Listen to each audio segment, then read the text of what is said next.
वाईट वाटतंय. एका दृष्टिकोनातनं बाळाला गेल्यानंतर आम्ही पोलीस म्हणून न्याय देऊ शकलो, पण एक समाज म्हणून ती जिवंत असताना आम्ही तिला न्याय नाही देऊ शकलो. तिच्या विश्वासाला आम्ही समाज म्हणून तडा गेलेला आहे, एवढंच मी म्हणू शकते. तुम्ही एक आई आहात. सगळ्या तपासादरम्यान आणि एकदमही भाव्य असे प्रसंग आले असणार निश्चित. सुरुवात ज्यावेळेस तुम्ही त्याची बॉडी हाताने उचलली ससूनमध्ये आणि आजचा दिवस ज्यावेळेस मी बाळाची बॉडी डेड हाऊसमध्ये पाहिली पंचनामा करण्यासाठी, त्यावेळेस खरंच मला एक आई म्हणून दुःख झालं. कारण आपण ज्यावेळेस आई तुम्ही विचार करा की ज्यावेळेस एखाद्या बाळाला लागू द्या किंवा मोठ्या माणसाला कुणालाही लागू द्या, पहिला शब्द हा आई येतो.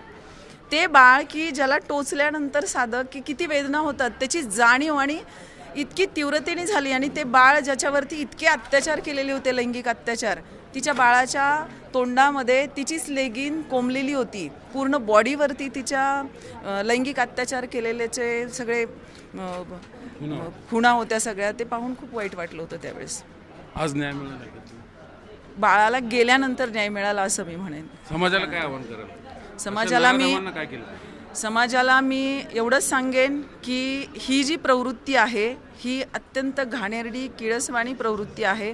समाजाने जागरूक झालं पाहिजे आणि या प्रवृत्तीला आळा बसला पाहिजे. बस एवढंच मी सांगेन. त्या नसरापूर अत्याचार कांडाच्या तपास अधिकारी विजयमाला पवार मॅडम यांनी रात्रंदिवस जागून ह्या सगळ्या खटल्याचा तपास केला गुन्ह्याचा आणि आज न्याय मिळाला. 2 महिन्यांनी आरोपीला नराधमाला फाशी शिक्षा झालेली. त्यांच्यासाठी खरंच एका अर्थाने बाळाला न्याय दिल्याची भावना आज त्यांच्या मनात आहे.